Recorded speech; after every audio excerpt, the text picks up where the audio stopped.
చిన్నప్పుడు మా పిల్లలకి సెర్లాక్ కలిపేదాన్ని. ఇప్పుడు చూడండి మా చిన్న క్యూట్ పప్పీ కోసం సెర్లాక్ రెడీ చేస్తున్నాను.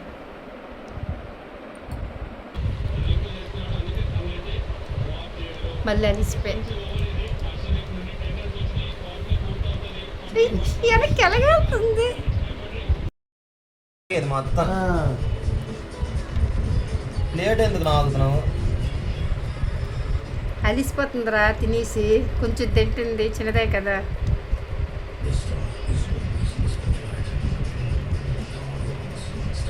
మళ్ళీ అలిసిపోయి మళ్ళీ వెనక్కి వెళ్ళిపోద్ది.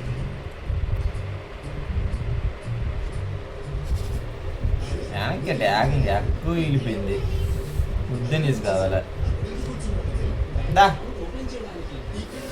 ఇది వాకింగ్ చేసి ప్లేట్ వద్దు, ఇది నా ఎత్తిన రెస్ట్ తీసుకుంటుంది మధ్యలో మళ్ళీ.